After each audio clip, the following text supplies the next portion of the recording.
scientific system, the world and I. The people of the world have sinned and despair, but I am like one left out. My heart must be bed of the fool, being muttered regular.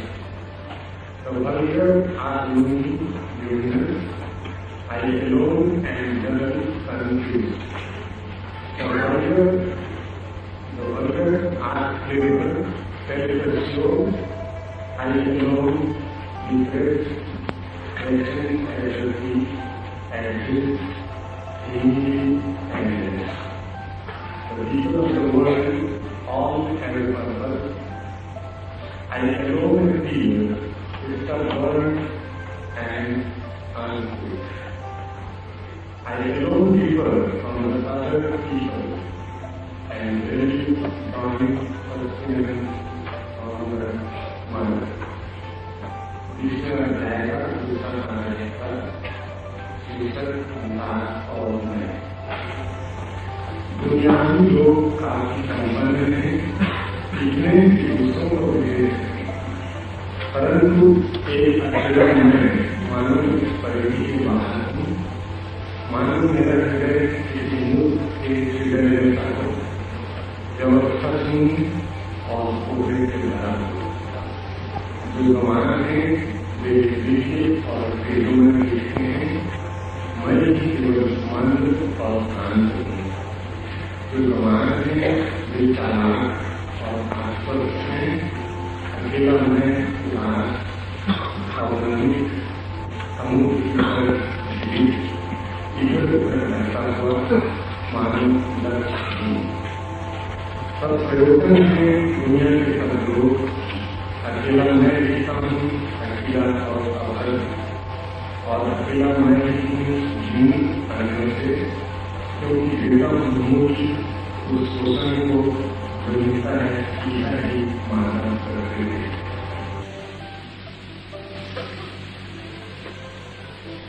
अरस्तु ने कहा है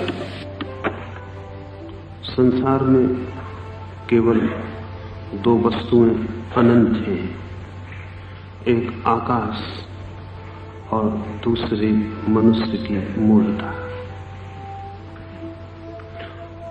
Only two things are infinite in the world. One is space and second human stupidity. Einstein ने अरस्तु को आधा गलत सिद्ध कर दिया है। आइंस्टीन ने सिद्ध किया है कि आकाश असीमित नहीं है, अनंत भी नहीं, शांत है, फाइनाइट है और सीमित है। अगर आइंस्टीन सही है और सही मालूम होता है तो फिर एक ही वस्तु अनंत रह जाती है जगत में, ह्यूमन स्टुपिडिटी, मनुष्य की मूर्खता। और आकाश अनंत नहीं है ये सिद्ध करना एक आइंस्टीन के लिए भी आसान हुआ, 1000 आइंस्टीन भी दूसरी बात सिद्ध न कर सकेंगे कि मनुष्य की मूर्खता अनंत नहीं है।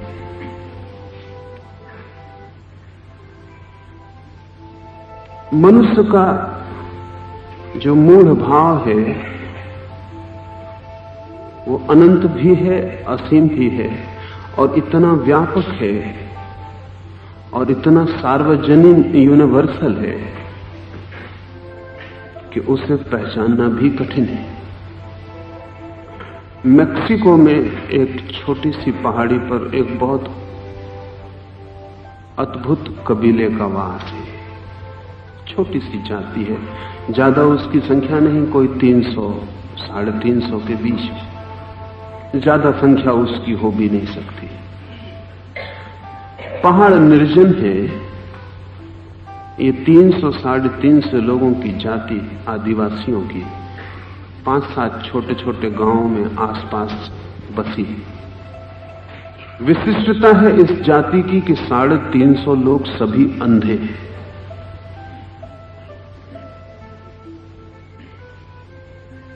बच्चे पैदा तो होते हैं आंख वाले, लेकिन एक मक्खी है उस पहाड़ पर, जैसे मच्छर से मलेरिया होता है, ऐसे उस मक्खी के काटने से आंखें चली जाती हैं। अब तक उसका कोई इलाज भी नहीं खोजा जा सका।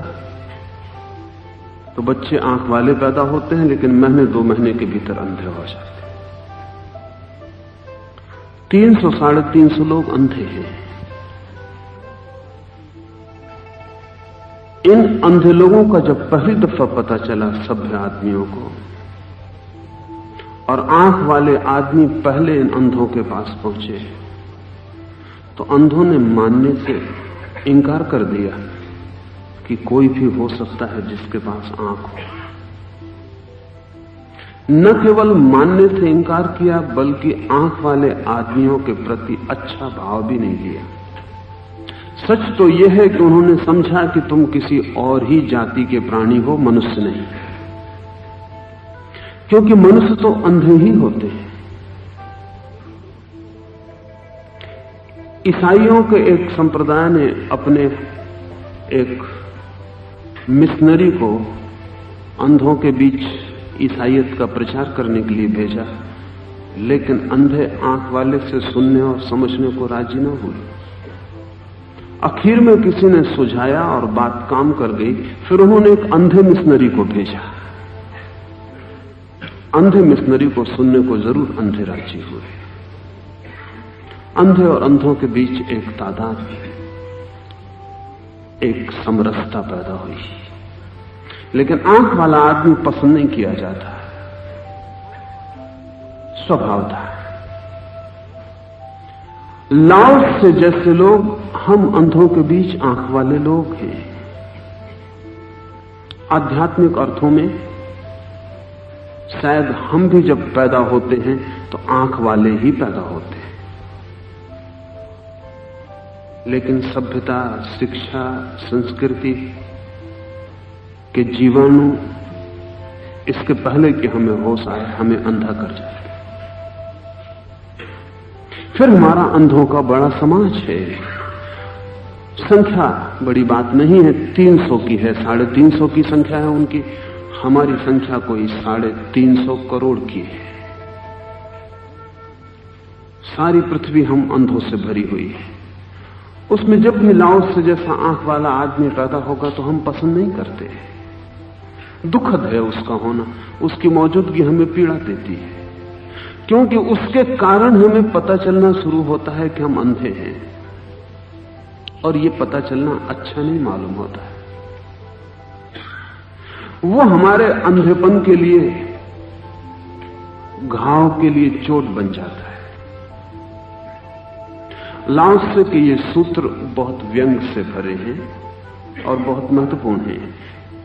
ये एक ऐसे आदमी का वक्तव्य है जो हमारे बीच अजनबी है,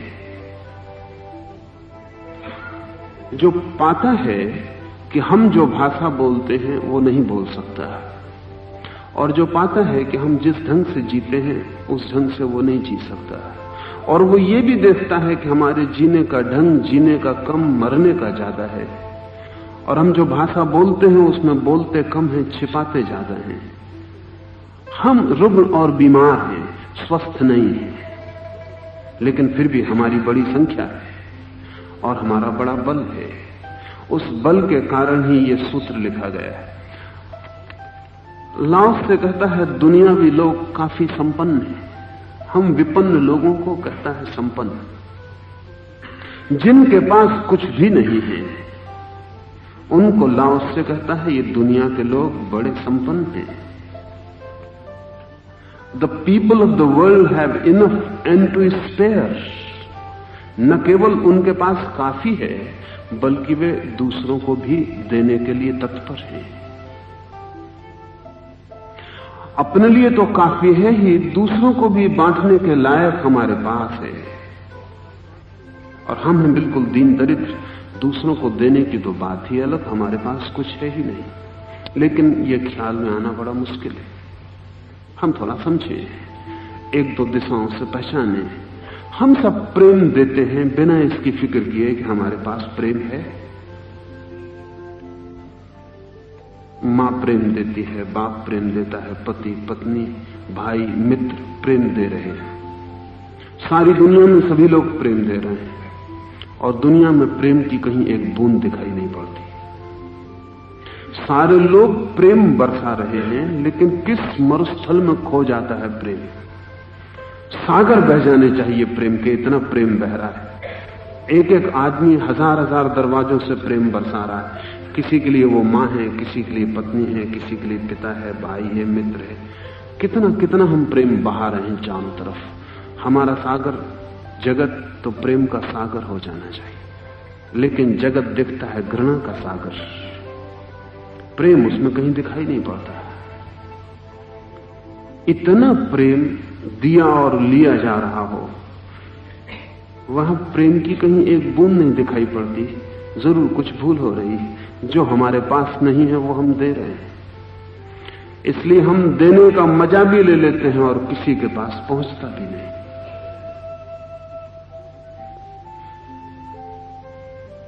मुल्ला नसरुद्दीन अपने गांव के एक अमीर आदमी के पास गया। सुबह सुबह उसने द्वार खटखटाया।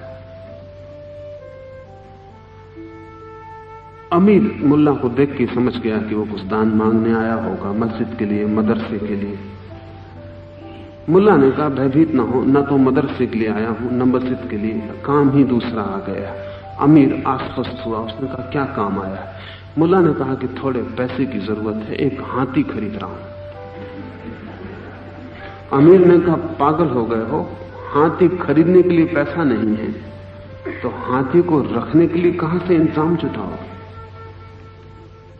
मुल्ला ने कहा, माफ करिए, मैं आपसे पैसा मांगने आया हूं, सलाह मांगने नहीं। I came to ask money, not advice.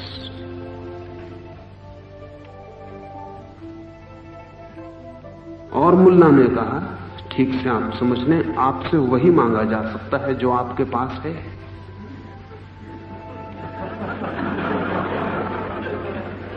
जो आपके पास है ही नहीं, वो आपसे मांगा नहीं जा सकता। जो नहीं है, कृपा करके किसी को देने की कोशिश न करें। लेकिन हम सभी लोग सलाह दे रहे हैं, और सलाह किसके पास है? सलाह देने का कौन हकदार है? शायद जो हकदार है वो चुप रह जाता है, और जो हकदार नहीं है वो सलाह दे देता है। दुनिया में जितनी सलाह दी जाती है उतनी और कोई चीज नहीं दी जाती, लेकिन किसके पास है? कौन जानता है कि क्या सही है? लेकिन देने से ऐसा भ्रम पैदा होता है कि जो हम दे रहे हैं वो हमारे पास होगा भी। हम हैं विपन्न, ना हमारे पास प्रेम है, ना हमारे पास समझ है। और जिसे हम संपत्ति कहते हैं वो संपत्ति का धोखा है, संपत्ति नहीं। चाहे हम तिजोरियां भर लेते हों और चाहे हम गहनों से अपने घर भर लेते हों, वो संपत्ति नहीं है, धोखा जरूर है। धोखा इसलिए है कि उससे हमें ख्याल पैदा होता है कि संपदा हमारे पास है। कितना सोना है किसके पास, कितने रुपए हैं किसके पास, बैंक में कितना जमा है, उससे हम सोचते हैं हम संपत्ति वाले हो गए। आदमी ने, अंधे आदमी ने झूठी संपत्ति पैदा कर रखी है स्वयं को धोखा देने के लिए। क्योंकि अगर यही संपत्ति होती तो महावीर इसे छोड़कर भागे नहीं।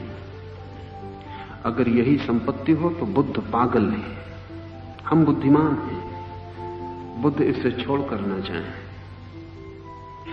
अगर यही संपत्ति हो तो लाओसे को यह व्यंग न करना पड़े। हमारे पास संपत्ति जैसी कुछ भी व्यवस्था नहीं है, विपत्ति हमारे पास बहुत है। और जिसे हम संपत्ति कहते हैं वो भी हमारी विपत्ति ही बन जाती है और कुछ भी नहीं। बड़ा मजा है, जिनके पास संपत्ति नहीं है वे विपत्ति में, और जिनके पास संपत्ति है वे दुगनी विपत्ति में। संपत्ति को बचाने का भी काम उन्हीं के ऊपर पड़ जाता है, वो पहरेदार बन जाते हैं। वे जिंदगी भर उन चीजों पर पहरा देते हैं जो उनकी नहीं थी, उन चीजों के खोने पर दुखी होते हैं जो उनकी नहीं थी, और एक दिन मर जाते हैं और वे चीजें किसी और की हो जाती और कोई और उन पर पहरा देने लगता है। और लाओस से कहता है दुनियावी लोग काफी संपन्न हैं, हर आदमी यहां मालूम होता है मालिक है, और हर आदमी मालूम होता है किसी बड़े साम्राज्य का मालिक है। और ऐसा ही नहीं कि मालकियत है, मालकियत इतनी बड़ी है कि हर आदमी दूसरे को भी दे रहा है, दान भी कर रहा है, बांट भी रहा है। एक अकेला मैं मानो इस परिधि के बाहर हूं, एक अकेला मैं ही विपन्न मालूम पड़ता हूं जिसके पास कुछ भी नहीं।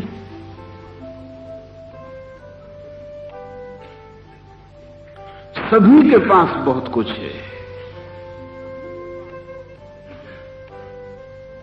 बुद्ध पहली बार जब काशी आए ज्ञान के बाद, तो काशी के पहले ही गांव के बाहर ही सांझ हो गई और वो एक वृक्ष के नीचे विश्राम करने को रुक गए। सूरज डूबता था और तब काशी के नरेश ने अपने सारथी को कहा कि मैं बहुत उद्विग्न हूं, मुझे गांव के बाहर ले चलिए। स्वर्ण रथ डूबते हुए सूर्य की किरणों में चमकता हुआ बुद्ध के पास आके अचानक रुक गया। सम्राट ने अपने सारथी को कहा रथ को रोक। ये कौन भिखमंगा सम्राट सा, कौन भिखमंगा सम्राट सा इस वृक्ष के नीचे बैठा है, रोक। सम्राट बुद्ध के पास आया और उस सम्राट ने कहा तुम्हारे पास कुछ भी दिखाई नहीं पड़ता, लेकिन तुम्हारे पास जरूर कुछ होगा, तुम्हारी आंखें कहती। ये डूबता हुआ सूर्य भी तुम्हारे सामने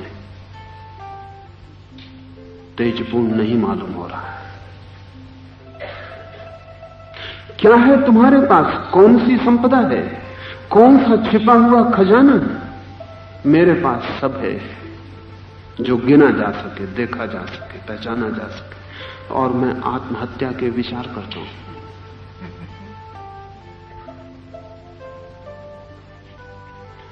सम्राट है जिसके पास सब है, और भिखारी है जिसके पास कुछ भी नहीं है। और फिर भी सम्राट भिखारी के सामने हाथ जोड़कर खड़ा है कि तुम्हारे पास क्या है उसकी मुझे खबर दो। बुद्ध ने कहा है कि तुम्हारे पास जो है कभी मेरे पास भी था, लेकिन तब मैं भी ऐसा ही विपन्न था। और जो आज मेरे पास है तुम्हारे पास भी छिपा है, लेकिन जब तक तुम्हारी झूठी संपत्ति तुम्हें झूठी ना दिखाई पड़े तब तक सच्ची संपत्ति की खोज नहीं शुरू होती। जब तक तुम माने ही जाओगे कि तुम सम्राट हो तब तक तुम उसे न खोज पाओगे जिसे मैंने खोज लिया है, क्योंकि जो झूठे साम्राज्य को सच्चा मान के जी रहा हो वो सच्चे साम्राज्य से वंचित रह जाता है। स्वभावतः सीधा गणित है। अगर मैं झूठी चीज से मन को बहला रहा हूं और बहला लिया है मैंने अपने मन को, तो फिर मैं सच्चे की तलाश बंद कर दूंगा। तो बुद्ध ने कहा इस भीतरी साम्राज्य के खोज के दो चरण हैं। पहला तो यह कि तुम जिसे साम्राज्य समझे हो उसे साम्राज्य ना समझो, और दूसरा कि अब तक तुमने बाहर खोजा है, अब तुम भीतर खोजो। जो तुम्हारे पास है मेरे भी पास था, और जो आज मेरे पास है वो अभी भी तुम्हारे पास मौजूद है, सिर्फ तुम्हें उसका पता ही नहीं। लाओस से कहता है दुनिया के लोग काफी संपन्न हैं, इतने कि दूसरों को भी दे सकें। एक अकेला मैं मानो इस परिधि के बाहर हूं, मानो मेरा हृदय किसी मूर्ख के हृदय जैसा हो। व्यवस्था शून्य और कोहरे से भरा हुआ। यहां सभी बुद्धिमान हैं, यहां सभी बुद्धिमान हैं। यहां ऐसा आदमी खोजना मुश्किल है जो बुद्धिमान ना हो। या कि कभी आपको कोई आदमी मिला जो बुद्धिमान ना हो? खोजे, ऐसा आदमी मिल ना सकेगा। ऐसा आदमी मिलना मुश्किल है जो अपने को समझता हो कि मैं बुद्धिमान नहीं हूं, यद्यपि यह बुद्धिमत्ता का पहला लक्षण है। यहां सभी अपने को बुद्धिमान मानकर जीते हैं, इसलिए वास्तविक बुद्धि से वंचित रह जाते हैं। झूठी संपत्ति को समझते हैं संपदा, झूठी बुद्धि को समझते हैं बुद्धिमानी, तो फिर जो वास्तविक है उससे वंचित रह जाते हैं। उस तरफ पैर ही नहीं उठते, उस मंदिर की तरफ जाना ही नहीं होता, उस राह पर चलना ही नहीं होता। वो खोज का द्वार बंद ही हो जाता है। हम सब बुद्धिमान हैं, और कोई हमसे पूछे कि हमने क्या बुद्धिमानी की है जिसकी वजह से हम बुद्धिमान हैं, लौटें अपनी जिंदगी को खोजें, क्या बुद्धिमानी की है जिसकी वजह से हम बुद्धिमान हैं, तो मूढ़ताओं का अंबार मिलेगा, ढेर मिलेगा। लेकिन अहंकार को चोट लगती है जान के कि मैं ना समझ, तो हम अपनी नासमझियों पर भी सोने के पलस्तर चढ़ा लेते हैं। हम अपनी नासमझियों पर भी सुंदर वस्त्र ढांक लेते हैं। हम अपनी व्यर्थताओं पर, अपनी विक्षिप्तताओं पर भी राग रंग कर लेते हैं। रंग रोगन करके हम व्यवस्था जमाए चलते हैं। जीसस ने कहा है कि तुम्हारे शुभ्र वस्त्रों में मुझे सिर्फ सफेद पुती हुई कब्र के सिवाय कुछ भी दिखाई नहीं पड़ता है। कब्र को कितना ही सफेद पोत दो, इससे क्या फर्क पड़ता है। हम भी अपने को पोते हुए हैं। कभी आपने सोचा कि क्या है बुद्धिमानी जिसके कारण आप कहें कि मैं बुद्धिमान हूं? जो भी किया है उससे दुख पाया है, मतलब जो भी किया है उससे दुख पाया है। पाप किया तो दुख पाया, पुण्य किया तो दुख पाया। किसी के साथ बुरा किया तो पछताए, किसी के साथ भला किया तो पछताए। मित्रता बांधी तो दुख पाया, शत्रुता बनाई तो दुख पाया। दरिद्र थे, नहीं था पास एक पैसा तो पीड़ा थी। अमीर हो गए, पैसे का ढेर लग गया तो और पीड़ा बढ़ गई। बुद्धिमानी कौन सी बुद्धिमानी की है? अगर हम जिंदगी को खोजें तो बुद्धिमानी का अर्थ होना चाहिए कि निष्कर्ष आनंद हो, तो ही बुद्धिमानी है। बुद्धिमानी की और क्या कसौटी होगी, क्या होगी मापदंड की व्यवस्था? एक ही व्यवस्था है कि बुद्धिमान आदमी निरंतर आनंद को उपलब्ध होगा, कि प्रतिपल उसका आनंद बढ़ता चला जाएगा, कि उसके जीवन की सुगंध, उसके जीवन की सुवास, उसके जीवन की शांति बढ़ती चली जाएगी। प्रतिपल और भी प्रकाशोज्वल होता चला जाए। प्रतिपल अमृत निकट और मृत्यु दूर होती चली जाएगी। लेकिन हम जो अपने को बुद्धिमान मानकर चलते हैं, कौन सी सुवास पा लिए हैं, कौन सा आनंद, कौन सा संगीत, कौन सी किरण हमें मिली है जिसको हम अपनी परम मुक्ति और अपने परम अमृत में जीवन का मार्ग बना सकें? कुछ भी हाथ में नहीं। सच तो यह है कि हमारी पूरी जिंदगी एक खोने की लंबी यात्रा है, जिसमें हम खोते हैं, पाते कुछ भी नहीं। प्रतिपल खोते हैं और खो खो के प्रतिपल अपने को और बुद्धिमान माने चले जाते हैं। अगर ये खोना ही बुद्धिमानी है तब तो लाओ त्से का व्यंग गलत है। लेकिन लाओ त्से का व्यंग गलत नहीं है, क्योंकि हम अपने भीतर झांकें तो हम सिवाय खाली, रिक्त, राख से भरे हुए अपने को पाएंगे। सारी अभिलाषाएं, सारे सपने धीरे धीरे राख हो जाते हैं भीतर। सारे इंद्रधनुष वासनाओं के सब टूट के कीचड़ बन जाती है। आखिर में हमारे हाथ इंद्रधनुष नहीं होते, कीचड़ होती है। लाओस से कहता है, मानो मेरा हृदय किसी मूर्ख के हृदय जैसा हो। जब देखता है अपने चारों तरफ सब बुद्धिमानों को तो सोचता है अब एक ही उपाय है, अगर मैं भी बुद्धिमान हूं तो इन्हीं जैसा हूं, अगर ये बुद्धिमान है तो फिर मैं मूर्ख ही हूं, यही उचित है। दो ही उपाय हैं, अगर लाओस से बुद्धिमान है तो हम बुद्धिमान नहीं हो सकते, अगर हम बुद्धिमान हैं तो लाओस से बुद्धिमान नहीं हो सकता। इसमें कोई समझौता नहीं है। स्वभावतः अगर मत से तय करना हो तो लाओस से मूर्ख है, हम बुद्धिमान हैं। इसीलिए व्यंग कर रहा है, इसलिए उसके व्यंग में वजन है। वो ये कह रहा है कि अगर मैं अकेला ये भी कहूं कि तुम सब ना समझ हो, उसका कोई अर्थ ना होगा। मैं अकेला तुमसे कहूं कि तुम सब अंधे हो, तुम मेरी आंखों पर संदेह करोगे, ये भी कर सकते हो कि मेरी आंखें फोड़ दो। उचित यही है कि मैं कहूं कि मैं अंधा हूं तुम सब आंखों वालों के बीच। तुम्हारे पास आंखें अद्भुत हैं, तुम्हें पास का ही नहीं दूर का भी दिखाई पड़ता है, जमीन के ऊपर का नहीं जमीन के नीचे का भी दिखाई पड़ता है। तुम्हारे पास आंखें ऐसी हैं कि तुम्हें जगत का सारा सत्य दिखाई पड़ता है। एक तुम्हारे बीच मैं ही ऐसा हूं जो अंधा हो। लाओसे को हमने इसलिए सूली पे नहीं चढ़ाया। हम बड़े प्रसन्न हुए होंगे कि आदमी बिल्कुल ठीक ही कह रहा है। जीसस को हमने सूली पे चढ़ाया, जीसस ने व्यंग नहीं किया, सीधे सीधी बात कह दी। सुकरात को हमने जहर दिया, उसने भी व्यंग नहीं कहा, सीधी सीधी बात कह दी। सुकरात ने कोशिश की बताने की कि तुम मूर्ख हो, हमें क्रोध आ गया। अदालतें हमारी हैं, कानून हमारा। सुकरात को जहर देने में क्या अड़चन है? जीसस ने भी हमें सीधी बात कही। और जीसस और सुकरात थोड़े भोले मालूम पड़ते हैं।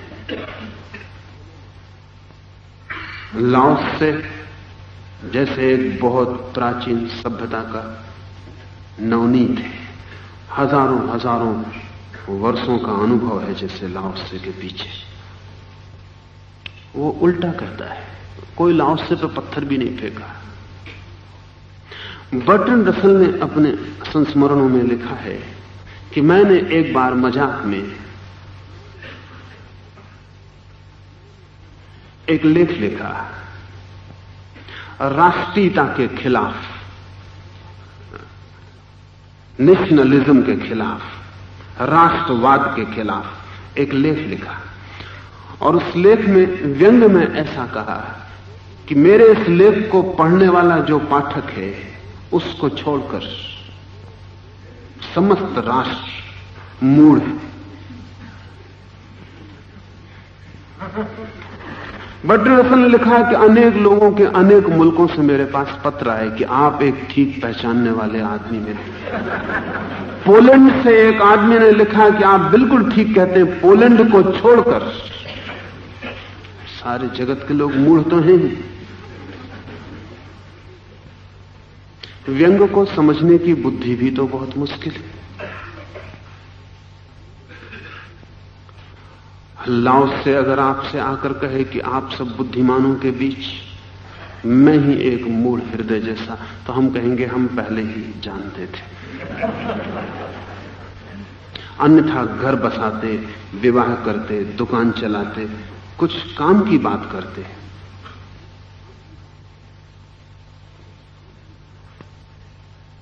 अगर बुद्धि होती तुम्हारे पास तो आज जगत में कहीं होते, किसी पद पर होते, सफल होते, कोई स्वर्ण पदक होते, कोई राष्ट्रपतियों से दी गई उपाधियां होती। कहीं भी तो नहीं हो। वो हम पहले ही जानते थे, सिर्फ शिष्टतावश हमने नहीं कहा था। और जब लाओस से हमसे कहेगा संसार के लोग इतने संपन्न हैं, सबके पास इतना है कि वे न केवल अपने लिए काफी उनके पास है, दूसरों को भी बांट देते हैं, तो हम कहेंगे ठीक ही कहते हो। हम सभी को ये ख्याल है हम सभी बांट रहे हैं। हम सभी को ये ख्याल है कि हम सभी न मालूम कितनी संपदाएं बांट रहे हैं, प्रेम की, आनंद की, सुख की, मित्रता की, करुणा की, हम कितनी संपदाएं बांट रहे हैं। हम कहेंगे ठीक ही कहते हो, लेकिन लाओस से गहन व्यंग कर रहा है। वो कह रहा है कि तुम सब बुद्धिमान हो, इसलिए उचित होगा यही कि मैं कहूं कि मैं तुम्हारे बीच एक मूर्ख हूं। तुम सबके जीवन में बड़ी व्यवस्था है, मैं व्यवस्था शून्य। तुम्हारा इंच इंच नपातुला है, तुम गणित से चलते हो, तुम्हारे जीवन में एक ढांचा है, योजना है, मैं एक अयोजित अनप्लान्ड, व्यवस्था शून्य। तुम्हारे पास तर्क है, तुम्हारे पास सोचने का ढंग है, तुम दूर की खोज लाते हो, भविष्य में भी तुम झांक लेते हो, तुम एक एक कदम नाप के रखते हो और तुम्हारी कोई मंजिल है जहां तुम पहुंच रहे हो। एक मैं हूं कोहरे से भरा हुआ, मेरी बुद्धि में कोई योजना नहीं, कोई गणित नहीं, कोई तर्क नहीं, सब धुंधला धुंधला है, तुम बिल्कुल साफ हो। हम सभी को यह ख्याल है कि हम बिल्कुल साफ हैं। और लाओस से हमें कोहरे से भरा हुआ लगेगा भी, क्या बातें कर रहा है। हां और ना में कोई अंतर नहीं, कि पाप और पुण्य सब समान है, कि शुभ और अशुभ में भेद क्या है। कोहरे से भरी बातें हैं। मूल ही ऐसी बातें कर सकते हैं। समझदार ऐसी बातें करेंगे कि हां और ना में अंतर क्या है, तो फिर समझदारी और ना समझदारी में भी अंतर क्या रह जाएगा। समझदार साफ साफ जानते हैं कि हां और ना में अंतर है। समझदार तो यहां तक जानते हैं कि एक हां और दूसरे हां में भी अंतर है, एक ना और दूसरे ना में भी अंतर है। ना भी 1000 तरह की होती हैं, हां भी 1000 तरह की होती हैं। समझदार तो अंतर पर ही जीता है, ठीक से हम समझें तो। हमारी सारी समझदारी इस पर निर्भर करती है कि हम कितने अंतर, कितने भेद निर्मित कर पाते हैं। जो आदमी जितने भेद देख पाता है उतना बुद्धिमान है। जो कहता है अभेद, कोई भेद नहीं है, वो तो अराजक है, उसके पास बुद्धि नहीं है। उसकी बुद्धि कोहरे की भांति है। लेकिन लाओस से खुद ही कहता है, और इसलिए हम चूक भी सकते हैं कि उसका प्रयोजन क्या है। वो ये कह रहा है जो इस जगत में समझदार हैं और व्यवस्था से जीते हैं, वे केवल मरते हैं, जी नहीं सकते। क्योंकि जीवन का सारा रहस्य, जीवन का सारा काव्य कोहरे में है। सुबह जब कोहरा छाया होता है और एक वृक्ष और दूसरे वृक्ष में फर्क करना मुश्किल हो जाता है। 2 इंच फासले पर कुछ दिखाई नहीं पड़ता। सारी प्रकृति जैसे किसी एक ही सागर में कोहरे के डूब जाती है। लाओस से कहता है कि ऐसे धुंध में जो जीते हैं, लाओस से के लिए धुंध और कोहरा रहस्य के प्रतीक हैं। पश्चिम में शब्द है मिस्टिक। मिस्टिक का मतलब यह होता है कि जो कोहरे में जीता है, धुंध में जीता है, रहस्य में जीता है। लेकिन आधुनिक पाश्चात्य जगत में किसी को मिस्टिक कहना गाली देने के बराबर है। और जब लोग किसी की बात को गलत कहना चाहते हैं तो वे कहते हैं कि तुम मिस्टिफाई कर रहे हो, तुम चीजों को धुंधला कर रहे हो। लाओस को पढ़ के तो बड़ी कठिनाई होती है। लेकिन जिसने लाओ त्से का अनुवाद किया है उसने जगह जगह अपने अनुवाद में लिखा है कि इस वाक्य का अनुवाद नहीं किया जा सकता, ये मेरी समझ में ही नहीं आता। क्योंकि समझ तो फासलों पर जीती है। ये तो सब फासले गिरा देना है, ये तो सब सीमाएं तोड़ के गड्ढमड्ढ कर देना है, ये तो सब जो भेद थे, सीमांत थे, उनको तोड़ देने का उपाय तो फिर अराजकता हो जाएगी। लाओ से लेकिन खुद ही कहता है, मानो मेरा हृदय किसी मूर्ख के हृदय जैसा हो, व्यवस्था शून्य और कोहरे से भरा हुआ। जो गंवार हैं वे विज्ञ और तेजोमय दिखते हैं, मैं ही केवल मंद और भ्रांत हूं। जो गंवार हैं वे विज्ञ और तेजोमय दिखते हैं। गंवार होना और तेजोमय होना बहुत आसान है। गंवार होना और विज्ञ होना बहुत आसान है। विज्ञ होना और विज्ञ होने के ख्याल से भरना बहुत मुश्किल है। असल में मैं बुद्धिमान हूं, ये गंवारी का ही लक्षण है। बुद्धिमान को यह भाव पैदा भी नहीं हो सकता। बुद्धिमान की तो जितनी बुद्धिमत्ता बढ़ती है उतना उसे लगता है कि कितना कम मैं जानता हूं। न्यूटन ने कहा है कि जैसे सागर के किनारे कुछ सीप बीन ली हो, कुछ रेत पर मुट्ठी बांध ली हो, ऐसा मेरा ज्ञान है। सागर के किनारे अनंत अनंत बालू कणों के बीच थोड़ी सी रेत पर मुट्ठी बांध ली, थोड़े जैसे बच्चों ने सीपे सागर के शंख बीन लिए हों, ऐसे कुछ शंख बीन लिए। ऐसा मेरा ज्ञान है। जो मैं जानता हूं वे मेरी मुट्ठी के रेत कण, और जो मैं नहीं जानता हूं वे सागर के रेत कण। लेकिन न्यूटन कह सकता है। न्यूटन गंवार नहीं है। न्यूटन जैसे जैसे जानने लगा वैसे वैसे अज्ञान प्रगाढ़ और स्पष्ट होने लगा। लेकिन किसी गंवार को पूछें, वो इतना भी मानने को राजी ना होगा कि मेरे मुट्ठी में जितने कण हैं उतना भी मेरा अज्ञान है। जितने सागर में कण हैं वो तो मेरा ज्ञान है ही, लेकिन जितने मेरे मुट्ठी में है इतना भी मेरा अज्ञान है, ये भी मानने को राजी ना होगा। इसलिए मूढ़ बड़े सुनिश्चित होते हैं, और इन सुनिश्चित मूढ़ों के कारण जगत में इतना उपद्रव है जिसका हिसाब लगाना कठिन, क्योंकि वे बिल्कुल निश्चित हैं। जगत में दो ही कठिनाइयां हैं, मूढ़ों का निश्चित होना, ज्ञानियों का अनिश्चित होना। इसलिए मूढ़ कार्य करने में बड़े कुशल होते हैं, ज्ञानी निष्क्रिय होते मालूम पड़ते हैं।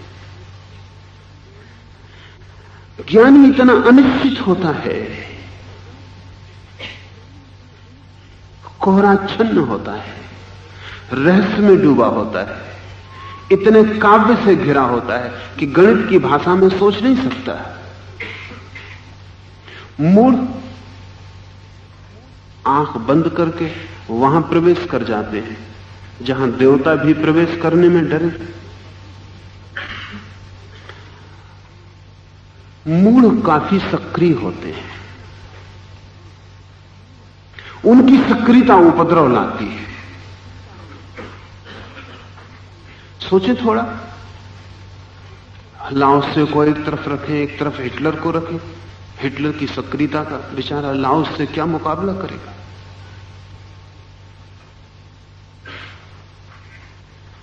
लेकिन उस दिन होगा सौभाग्य जगत का जिस दिन हिटलर जैसे मूढ़ निष्क्रिय हो सके और लाओ त्से जैसे बुद्धिमान सक्रिय हो सके।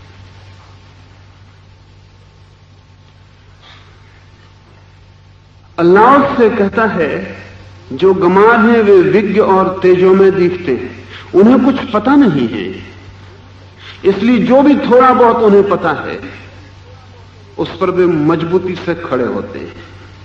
उनका थोड़ा सा ज्ञान भी उन्हें महासूरी जैसा मालूम पड़ता है। ज्ञानी को उसका महाज्ञान भी एक मिट्टी के दिए जैसा लगता है, टिमटिमाता है।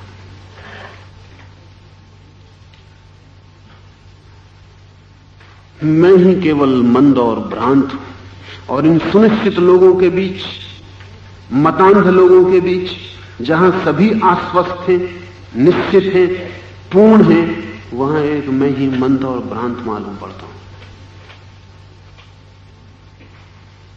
महावीर किसी गांव में आते हैं। उस गांव का जो बड़ा पंडित है वो महावीर से मिलने जाता है। वो महावीर से पूछता है ईश्वर है, वो महावीर से पूछता है आत्मा है। महावीर को बोलने का अवसर भी नहीं है, वो प्रश्न पूछे चला जाता है। जैसे ईश्वर के संबंध में प्रश्न पूछना कुछ ऐसा हो कि 2 और 2 कितने होते हैं, कि आत्मा के संबंध में प्रश्न पूछना कुछ ऐसा हो कि जैसे कोई भूगोल का सवाल हो कि टिम्बकटू कहां है, स्वर्ग है, मोक्ष है, वो पूछता चला जाता है।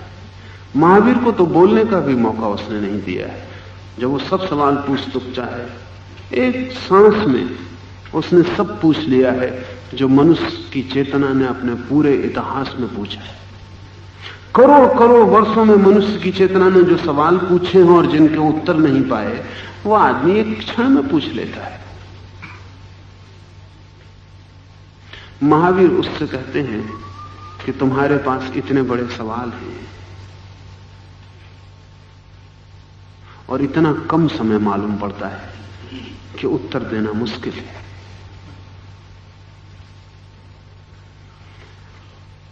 तुम्हारे पास सवाल बड़े हैं और समय कम मालूम पड़ता है क्योंकि तुम एक सवाल पूछ के रुकते भी नहीं हो, और एक सवाल ही काफी है कि अनंत जीवन लग जाए उसकी खोज में। उस आदमी ने कहा कि मैं जरा जल्दी में हूं, और फिर ऐसा कोई जरूरी भी नहीं। आपको कुछ ख्याल हो तो कह सकते हैं संक्षिप्त में, और न हो ख्याल तो कोई हर्जा नहीं। यहां से गुजरता था, सोचा आप आए हैं, मिलता चला।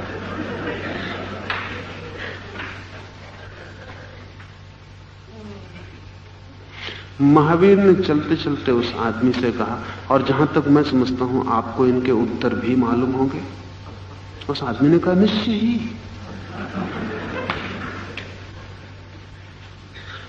किसको मालूम नहीं है कि ईश्वर, मैं आस्तिक हूं, ईश्वर है। ये जो मूर्खता है, उस मूर्खता की तरफ इशारा कर रहा है लाओस से कि तुम सभी बहुत आश्वस्त हो। पूछो किसी से ईश्वर है, वो जवाब दे देता है, झिझकता भी नहीं, हां कह देता है, ना कह देता है। उसे ख्याल नहीं वो क्या बोल रहा है, किस संबंध में बोल रहा है।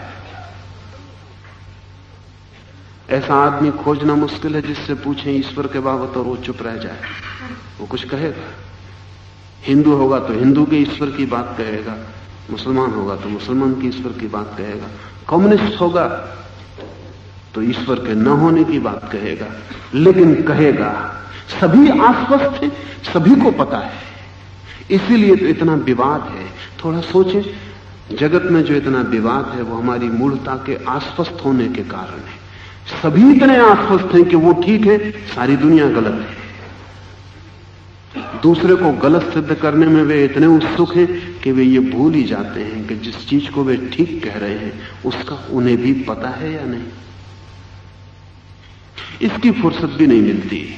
दूसरे को गलत करने में इतना श्रम लगता है कि खुद को सही होने का पता लगाने का भी न तो अवसर है न सुविधा है, और झंझट का काम भी है। वो दूसरे को गलत करना हमेशा आसान है। लाओस से कहता है यहां सभी को सब कुछ पता है, एक मैं ही मंद और भ्रांत मालूम पड़ता हूं। जो बिल्कुल ही भ्रांत नहीं है वो हमारे बीच भ्रांत मालूम पड़ता है। जो बिल्कुल ही मंद नहीं है वो हमारी झूठी प्रतिभाओं के बीच बिल्कुल ही मंद मालूम पड़ता है। ये करीब करीब ऐसा ही जैसे कागज के फूलों के बीच असली फूल को कोई रख दे।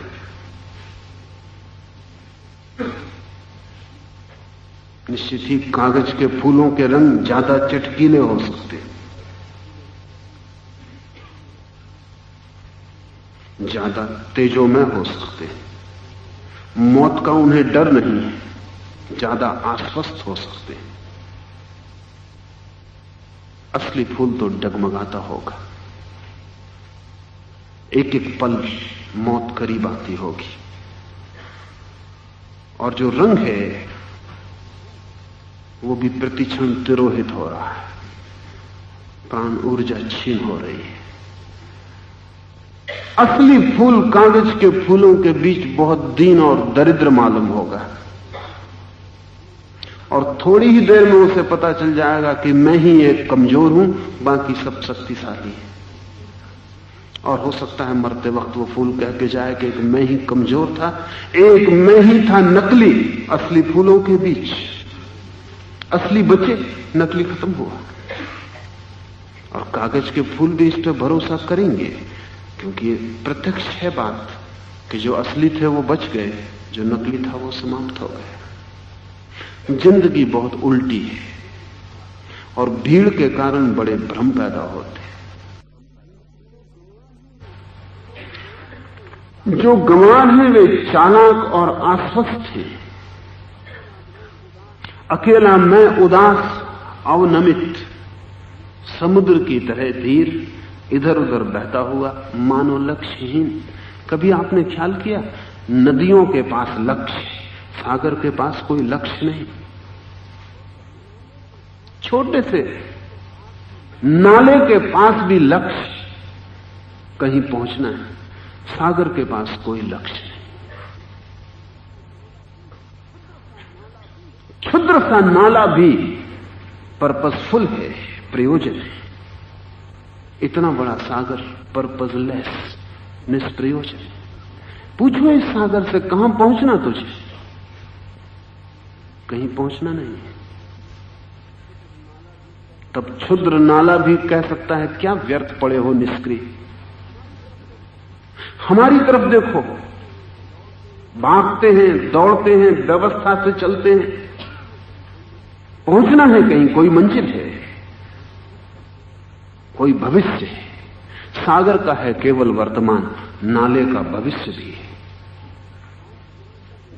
लाओस से कहता है, जो गंवार हैं वे चालाक और आश्वस्त, बड़े गणित में कुशल हैं, बड़ा हिसाब रखते हैं, एक एक इंच एक एक पाई की व्यवस्था है, और आश्वस्त हैं कि पहुंच कर रहेंगे, बिना इसकी फिक्र किए कि पहुंचने को कहीं कोई जगह है,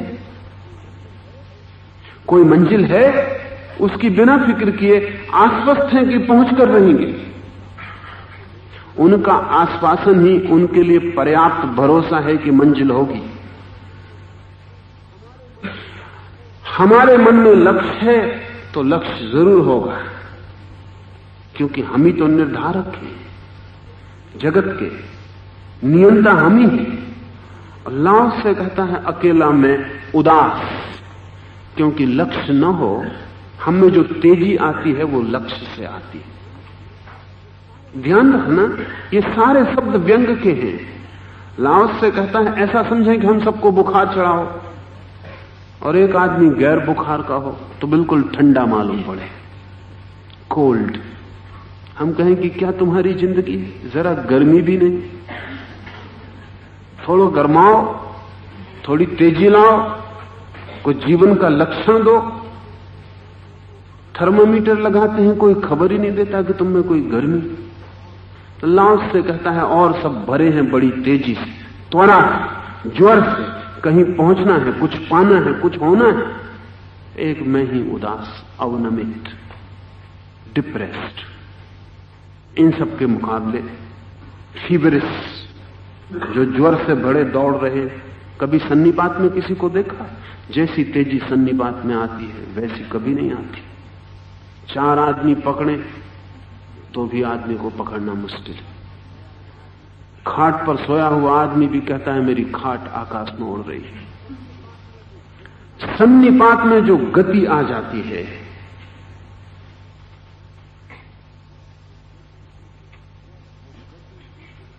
वो गति जो ज्वर की तेजी आ जाती है, वैसी तेजी में हम सब हैं। एक राजनीतिज्ञ को देखें, एक आध्यात्मिक ज्वर चढ़ा हुआ है। उस ज्वर में वो ऐसे काम कर लेता है जैसा कि सामान्य स्वस्थ आदमी कभी नहीं कर सकता। एक राजनीतिक को देखें, जब वो किसी देश की रक्षा के लिए लगा हुआ है, किसी देश के निर्माण के लिए और किसी देश के ध्वंस के लिए लगा हुआ है, तब उसकी ज्वर की अवस्था देखें। अगर हमारे पास कभी आध्यात्मिक ज्वर नापने का कोई उपाय हो तो राजनीति एक आध्यात्मिक ज्वर सिद्ध होगी। लेकिन देखें राजनीतिक को, उसके पैरों की गति को, सुबह से शाम तक उसकी व्यस्तता को, सारे जगत का भार उसके ऊपर है। वो नहीं तो सारा जगत नहीं, वो है तो सब कुछ है।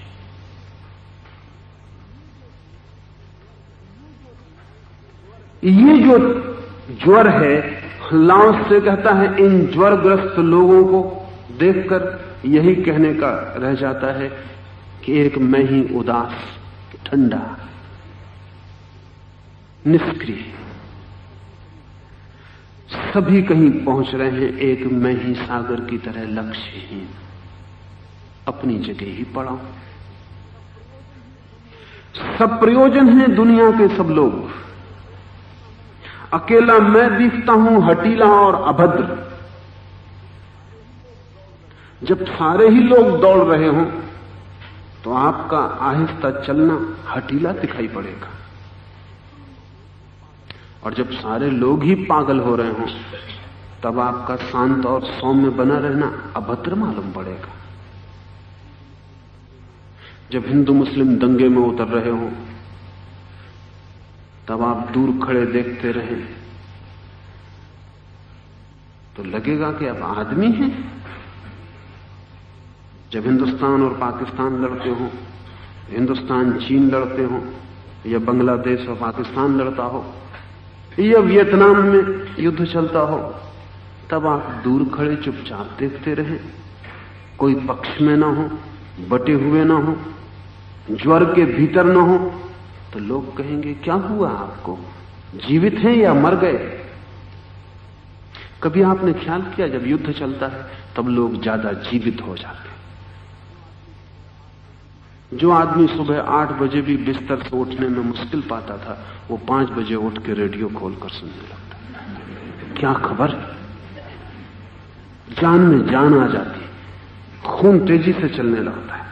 सुबह से आदमी अखबार लेके बैठ जाता, लोगों के चेहरों पर रौनक देखे। जब युद्ध चलता है तब लोगों के चेहरों पर रौनक देखे। जब युद्ध चला जाता है लोग फिर मंदे हो जाते हैं, फिर धीमे हो जाते हैं, फिर राह देखते हैं कि कुछ हो जाए। कहीं कुछ नहीं हो रहा, अखबार में कोई खबर नहीं।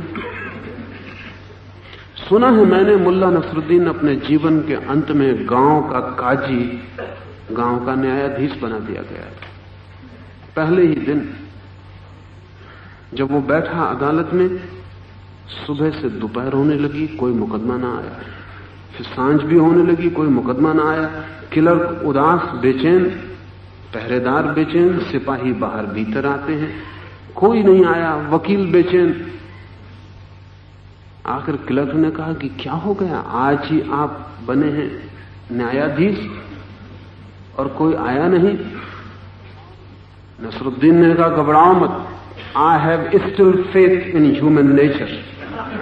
आदमी की प्रकृति पे मुझे अब भी भरोसा है, कोई ना कोई आएगा, कोई ना कोई आएगा, घबराओ मत, कोई ना कोई अपराध होकर रहेगा। आदमी पे मुझे अब भी भरोसा है। और जब सांझ होते होते एक मुकदमा आ गया मारपीट का, सारी अदालत में रौनक आ गई, लोग अपनी अपनी जगह बैठ गए, लोगों ने अपने रजिस्टर खोल लिए, वकील खड़े हो गए, सिपाही की जान आ गई, मजिस्ट्रेट में जान आ गई। अदालत मर जाती जिस दिन मुकदमा नहीं आता। डॉक्टर की नब्ज ढीली पड़ जाती जिस दिन कोई बीमार नहीं होता। स्वभावता हमारे जीवन का जो ढंग है वो ज्वरग्रस्त है। युद्ध होता है तो सबकी रीढ़ तन जाती है। हिटलर ने अपनी आत्मकथा में मेन कैम्प में लिखा है कि किसी भी राष्ट्र को बड़ा होना हो तो युद्ध के बिना कभी कोई बड़ा नहीं होता,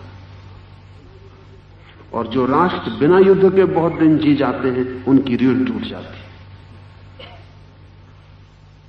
हो सकता है यही कारण भारत की रीढ़ के टूट जाने का हो। महाभारत के बाद युद्ध वगैरह से हमने कोई संबंध नहीं रखा।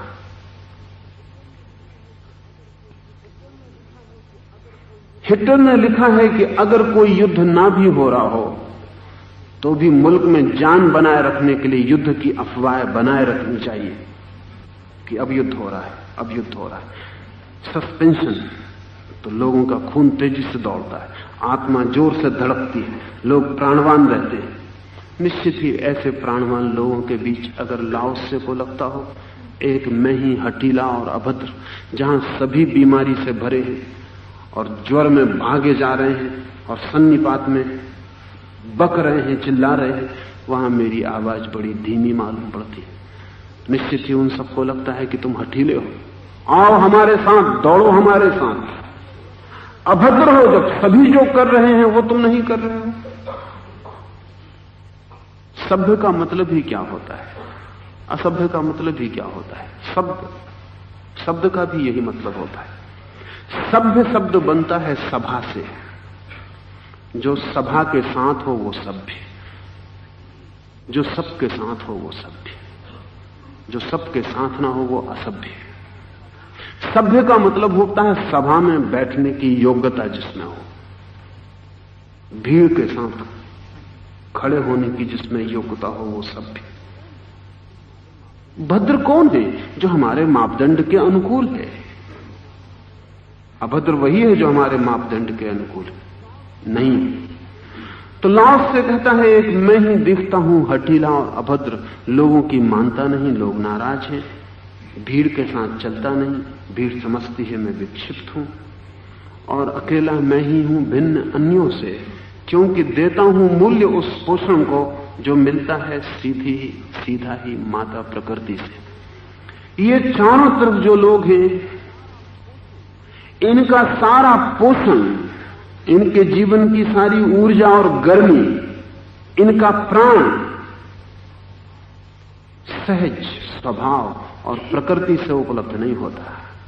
इनका प्राण भविष्य की किन्हीं आशाओं आकांक्षाओं से उपलब्ध होता है, किन्हीं सिद्धांतों, शब्दों, लक्ष्यों से उपलब्ध होता है, सहज प्रकृति और स्वभाव से नहीं। मैं तो उतना ही जीता हूं जितना सहज, जितना प्रकृति जिलाती है उतना जीता हूं। जितना प्रकृति दौड़ाती है उतनी ही मेरी गति है। प्रकृति रोकती है तो मैं रुक जाता हूं, प्रकृति चलाती है तो मैं चलता हूं। अपनी मेरी कोई दौड़ नहीं है, अपनी मेरी कोई गति नहीं है। मस्तिष्क और बुद्धि से मेरा कोई परिचालन नहीं है। इस अंतिम वाक्य को हम ठीक से समझ लें। एक तो ढंग है सहज जीवन का। लाओसे ने कहा है मैं एक सूखे पत्ते की भांति हूं, हवा पूरब ले जाती है तो पूरब चला जाता हूं, हवा पश्चिम ले जाती है तो पश्चिम चला जाता हूं, हवा जमीन पर गिरा देती है तो मैं विश्राम कर लेता हूं, हवा आकाश में उठा देती है तो मैं बादलों के साथ होड़ कर लेता हूं। लेकिन मेरी अपनी कोई दिशा नहीं है, कहीं जाने की मेरी कोई योजना नहीं है, क्योंकि योजना जैसी बनी वैसे ही संघर्ष शुरू हो जाता है। मैं पूरब जाना चाहता हूं, हवाएं पश्चिम जा रही,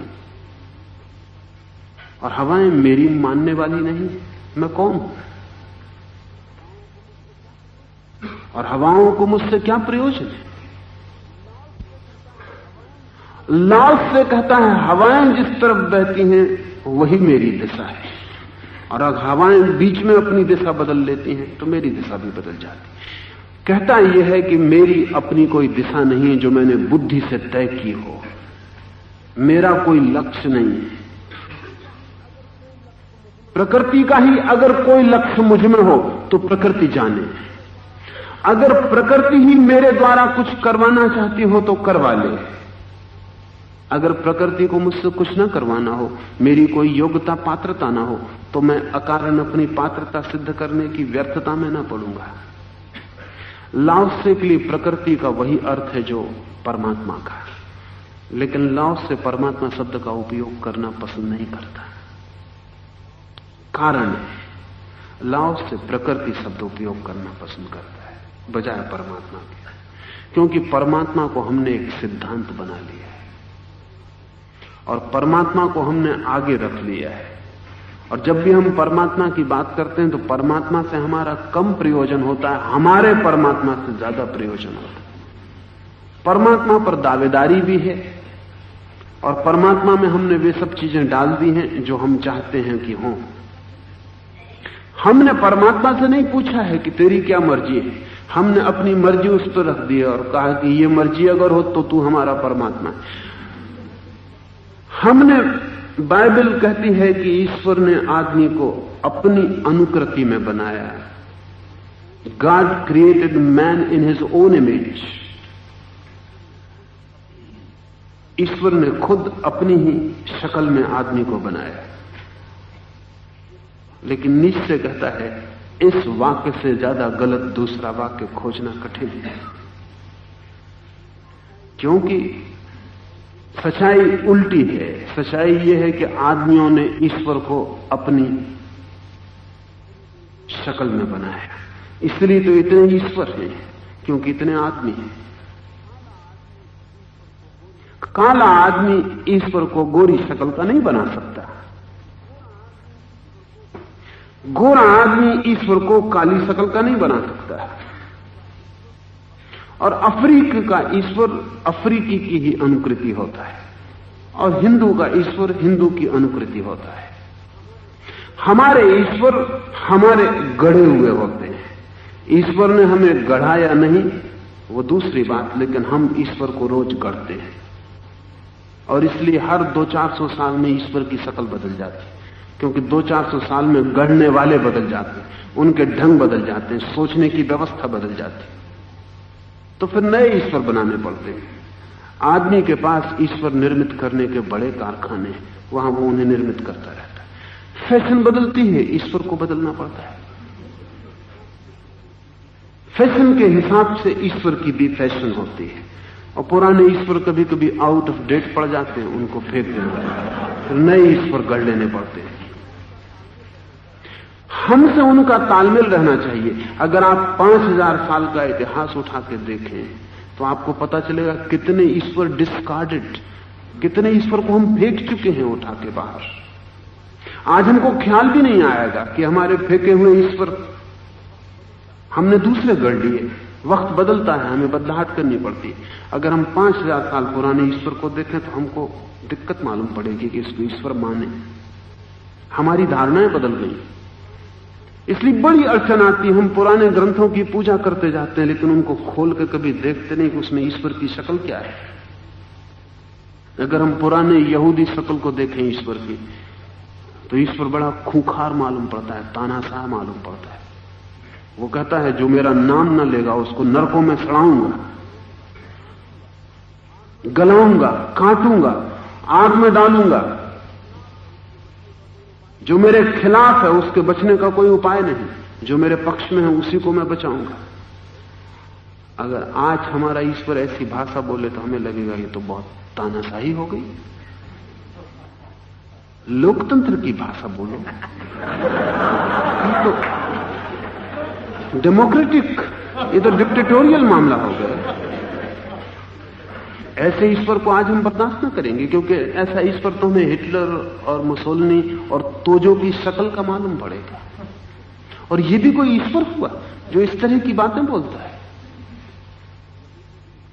डिस्कार्डेड है। यहूदी भी किताब की पूजा कर लेते हैं लेकिन इस ईश्वर की चर्चा नहीं करते, बिल्कुल इसकी चर्चा नहीं करते। जीसस ने पूरी धारणा बदल दी। जीसस ने कहा कि ईश्वर है प्रेम, गॉड इज लव। अब ईश्वर जो जीसस का है, उसका जीसस के पिता का जो ईश्वर था उससे कोई मेल नहीं, तालमेल नहीं। पीछे हम लौटे। अगर हम वेद के वचन पढ़ें, अगर हम प्रार्थनाएं पढ़ें, तो हमें बड़ी हैरानी होगी कि कैसी प्रार्थनाएं। एक किसान प्रार्थना कर रहा है कि हे ईश्वर मेरे खेत में वर्षा कर देना, लेकिन मेरे दुश्मन के खेत में वर्षा मत कर। आज हमें लगेगा ये भी प्रार्थना है।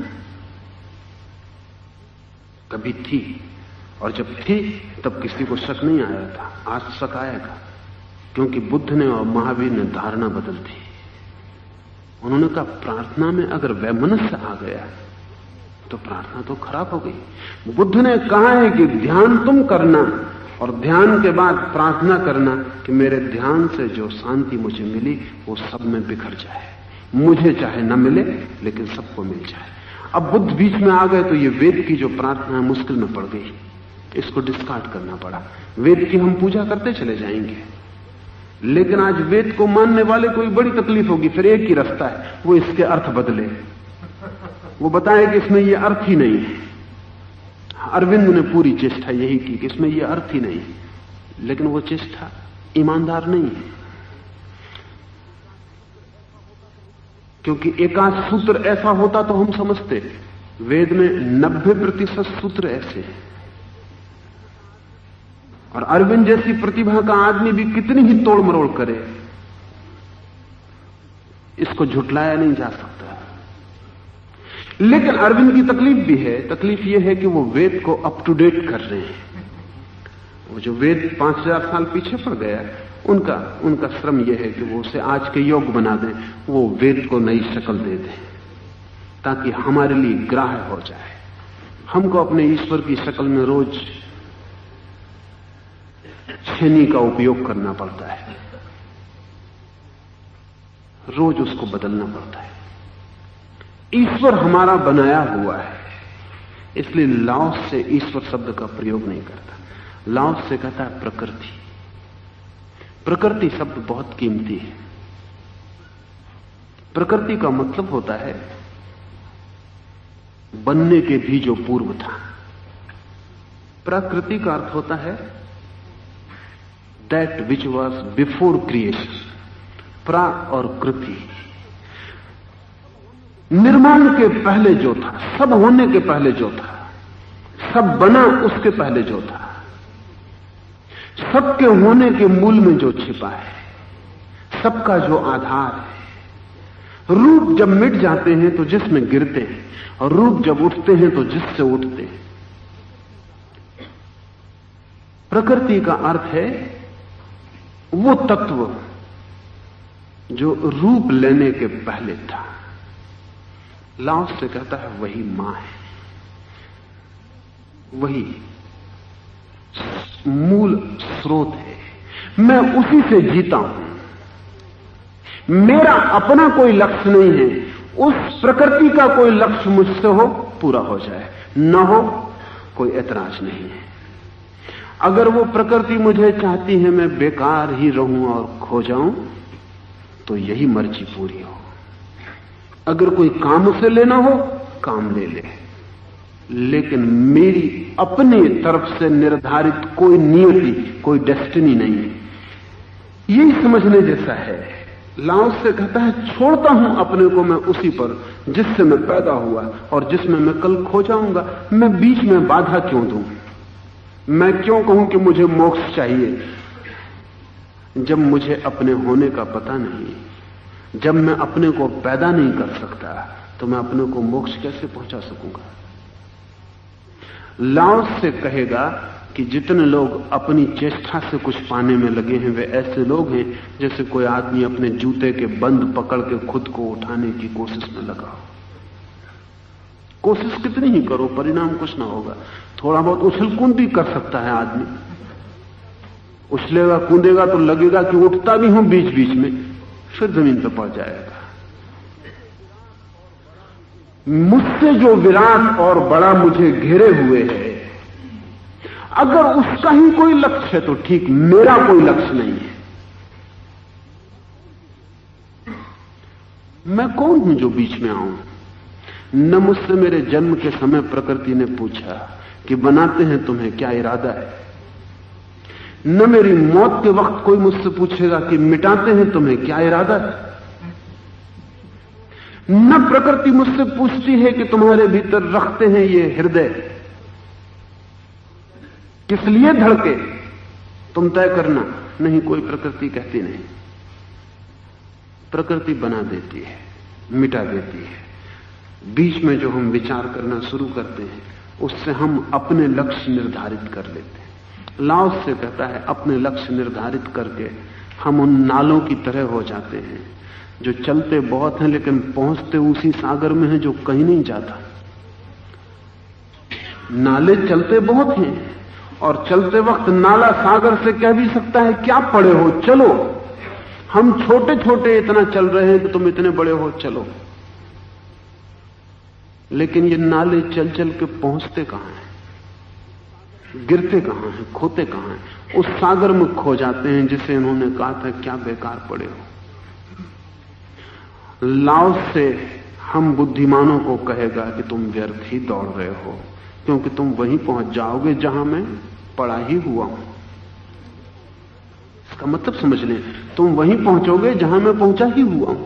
तुम चल चल के पहुंचोगे, बहुत चलोगे, बहुत परेशान, चिंता लोगे, रातें खराब करोगे, निद्रा खो जाएगी, 1000 बीमारियां पाल लोगे। सोचिए, नाले की तकलीफ सागर तक लंबी यात्रा है, कितने समझौते करने पड़ते हैं, किस नदी में गिरना पड़ता है, किस तरह खुद को बचाना पड़ता है। और बचा के भी होता क्या है, मजा ये है, सागर का अंतिम जो घटना घटने वाली है वही घटती है। बचाए नाला तो न बचाए तो। नाला बचाता है कि कहीं रेगिस्तान में न खो जाऊं। रेगिस्तान में भी कोई नाला खो जाएगा तो जाएगा कहां? सूरज की किरणों से चढ़ेगा और सागर में पहुंच जाएगा। नदी में चला जाऊं, बड़ी नदी का सहारा ले लूं, कहीं छोटी नदी के सहारे से हो सकता है न पहुंच पाऊं, तो बड़ी नदी का सहारा ले लूं, बड़ा सहारा ले लूं। छोटी नदियां भी वहीं पहुंच जाती हैं, बड़ी नदियां भी वहीं पहुंच जाती हैं। और मजा यह है कि सबकी अंतिम परिणति उस सागर में हो जाती है जो कहीं जाता ही नहीं। लाओस से कहता है अकेला मैं उदास अवनमित, समुद्र की तरह धीर, इधर उधर बहता हुआ, मानो लक्ष्यहीन। ऐसा दिखता है कि लहरें यहां आ रही, वहां जा रही, लक्ष्यहीन। कभी आपने ख्याल किया कि सागर में जब आपको लहरें आती जाती मालूम पड़ती हैं तो आप एक बड़े भ्रम में होते हैं। सागर के तट के किनारे खड़े होकर आप देखें तो लगता है दूर से फेनोज्वल फेन के शिखर से लदी भागती चली आ रही लहर आती है, चली आती है, तट से टकराती है, बिखर जाती। लेकिन वैज्ञानिक कहते हैं कि लहरें अपनी जगह नहीं छोड़ती।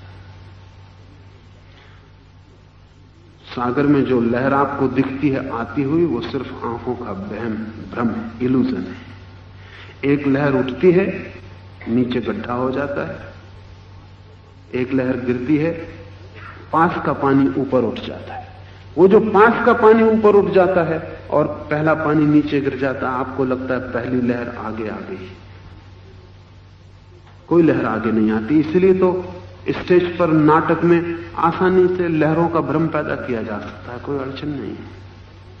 आप जो बिजली के बल्बों को देखते हो शादी विवाह के मंडप पर लगा हुआ, लगते हैं भागे चले जा रहे हैं, वो कोई भाग नहीं रहा है। बल्ब अपनी जगह जलता है, बुझ जाता है। एक बल्ब बुझा, दूसरा जल जाता है। वहम पैदा होता है कि बिजली यात्रा कर गई। सागर की लहरों में भी वैसा ही वहम है। एक लहर उठती है, नीचे गड्ढा हो जाता है, वो गिरती है, पास का पानी ऊपर उठ जाता है, आपको लगता है लहर यात्रा कर गई।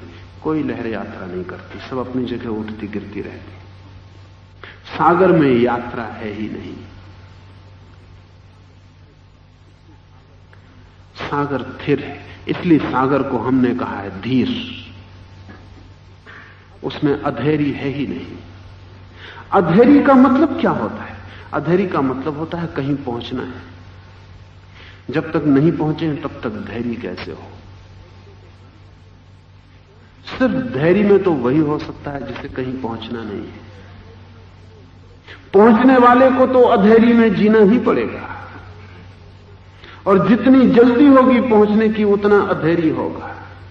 पश्चिम में देखते हैं अधेरी ज्यादा है पूरब की बजाय, और कारण सिर्फ एक छोटा सा है, या बड़ा भी कह सकते हैं। कारण सिर्फ इतना है कि पश्चिम में ईसाईयत, यहूदी और इस्लाम तीनों धर्मों ने एक ही जन्म को स्वीकार किया है। एक ही जिंदगी है, समय बहुत कम है, पहुंचना जल्दी है। भारत में पूरब में अधेरी नहीं है। उसका कारण ही नहीं कि आप बहुत धीर हैं, आपके पास टाइम एक्सटेंशन ज्यादा है, जन्मों जन्मों का। इसमें नहीं तो अगले में पहुंच जाएंगे, अगले में तो और अगले में पहुंच जाएंगे। ऐसी जल्दी क्या है? क्योंकि हमने धारणा बनाई है पुनर्जन्मों की, अनंत जन्मों की श्रृंखला की। हमारे पास समय बहुत है, इसलिए हमें घड़ी की बहुत चिंता नहीं है। समय इतना ज्यादा है कि नाप के भी क्या करना है। सागर को कोई नापता है? सागर को क्या नापिएगा? हमारे पास इतना समय है कि क्या नापना है। इसलिए हम धीरज में हैं, दौड़ भी रहे हैं तो बड़े आहिस्ता से, सुस्ताते भी हैं, और कोई जल्दी नहीं है। पश्चिम में बहुत जल्दी पैदा हो गई, क्योंकि ईसाईयत ने एक ही जन्म को स्वीकार किया। ये मौत जो होने वाली है, ये आखिरी, इसके बाद फिर समय नहीं है। स्वभाव था, समय कम पड़ गया, घबराहट बढ़ गई, और पहुंचना है, और चूक गए तो सदा के लिए चूक गए। हमारे मुल्क में चूकने में कोई डर नहीं है। चूकने का मतलब सदा के लिए चूकना नहीं होता, सिर्फ इस बार चूक गए, अगली बार देखेंगे।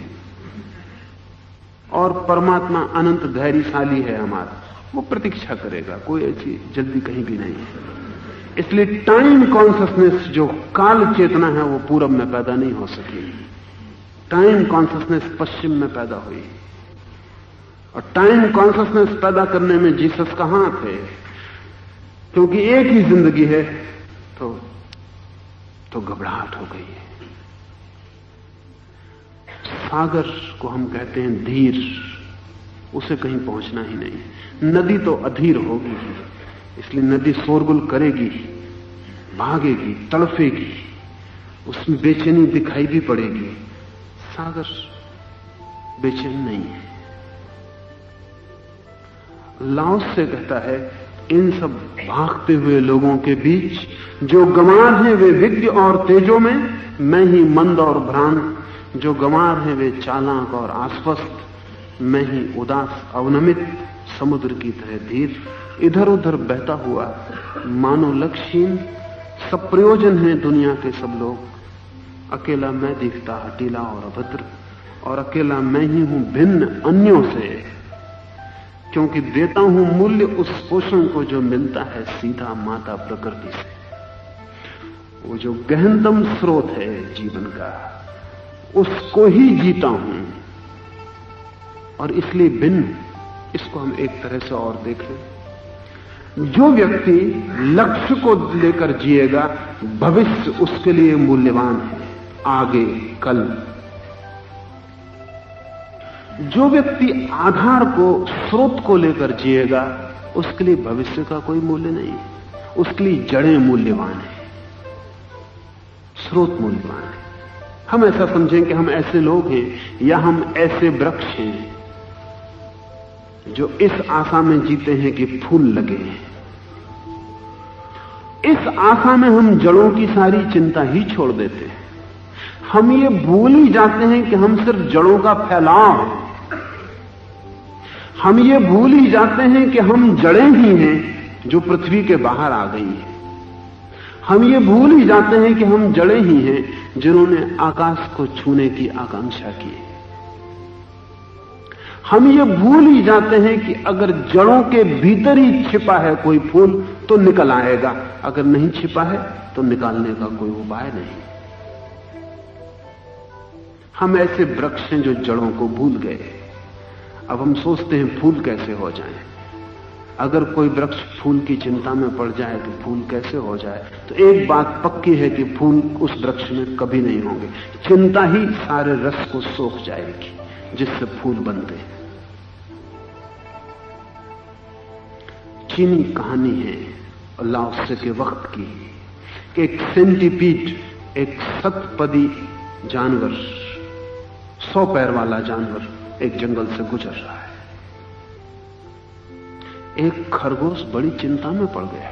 100 पैर, कौन सा पहले रखता होगा, कौन सा बाद में,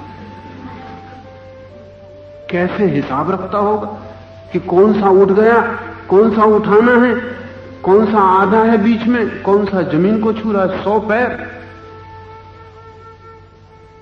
खरगोश पास गया और उसने कहा, चाचा बड़ी चिंता होती है आपको देखकर, कैसे रखते हैं हिसाब, क्या है गणित, पहले कौन सा पैर उठाते हैं, फिर कौन सा, फिर कौन सा, 100 का हिसाब, 100 की संख्या याद रखनी पड़ती होगी। शतपदी ने कहा, अजीब सवाल पूछा, मैंने कभी ख्याल नहीं किया, चलता तो रहा हूं, मैंने कभी ख्याल नहीं किया, अब मैं ख्याल करके तुझे बताऊं। शतपदी थोड़ी देर खड़ा रहा, उसके पैर कपे और वो वहीं गिर गया। खरगोश ने पूछा, क्या हुआ? उस शतपदी ने कहा कि ना समझ, अब ये सवाल किसी और शतपदी से मत पूछना। हम चलना जानते थे, ये हमने कभी सोचा ना था कौन सा पैर पहले कौन सा बाद। 100 का मामला है, सब गड़बड़ हो गया, कोई पैर ही नहीं उठता या कई पैर साथ उठ गए, आपस में उलझ गए, जान पे मुसीबत आ गई। तूने जो ये सवाल उठाया ये बहुत कठिन है, और भगवान करे कि मैं जल्दी तेरे सवाल को भूल जाऊं, अन्यथा चलना मुश्किल हो जाए, चिंता आ जाएगी चलने की जगह। कोई वृक्ष अगर सोचने लगे कि फूल को कैसे बनाऊं, कैसे कली बने, कितनी पखरियां रखूं, कैसा रंग हो, कैसी गंध भरूं, उस फूल में फिर वृक्ष नहीं लगेंगे। वृक्ष को फूल की क्या चिंता होनी है? फूल तो छिपे हैं जड़ों में, जड़ें संभाल लेंगी। वृक्ष को बढ़ते जाना है, जड़ों पे सब छोड़ देना है, भार कर देना है समर्पित स्रोत पर।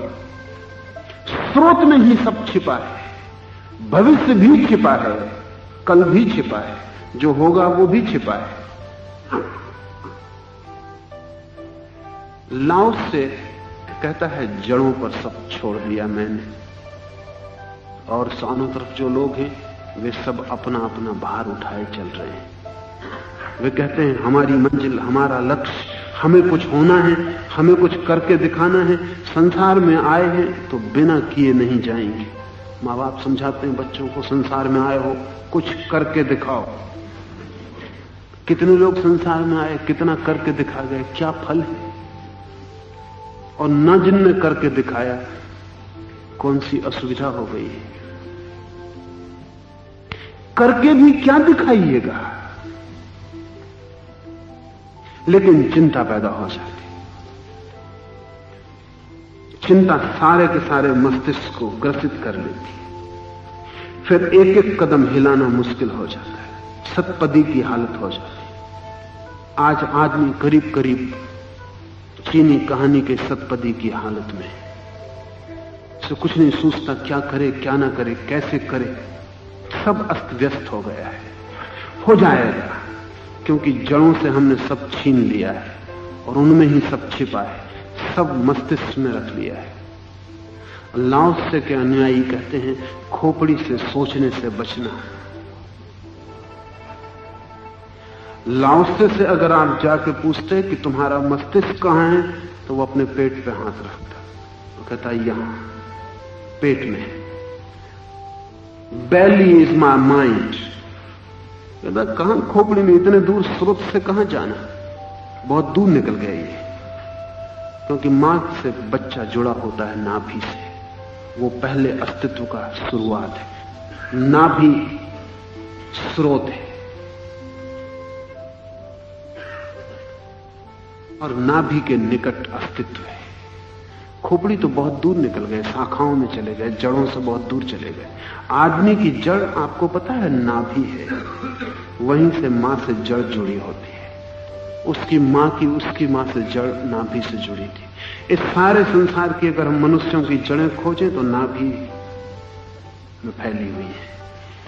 ये तो प्रत्यक्ष ऊपर से भी नाभि से जुड़ी होती हैं। लाओ से कहता है अप्रत्यक्ष भीतर की जड़ें भी नाभि से ही फैली होती हैं। इसलिए लाओ से कहता है खोपड़ी की फिक्र छोड़ो, नाभि की फिक्र करो। नाभि मजबूत हो, जड़ें गहरी हो प्रकृति में, तो तुम कहीं पहुंचे न पहुंचे इससे फर्क नहीं पड़ता। पहुंचे तो न पहुंचे तो हर हालत में आनंद है। और तुम मस्तिष्क से जिए, पहुंचे तो न पहुंचे तो हर हालत में दुख है। इसलिए वो कहता है एक अकेला मैं भिन्न अन्यों से, क्योंकि देता हूं मूल्य उस पोषण को जो मिलता है सीधा माता प्रकृति से। आज इतना ही, फिर कल हम बात करें। बैठे 5 मिनट कीर्तन करें।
है।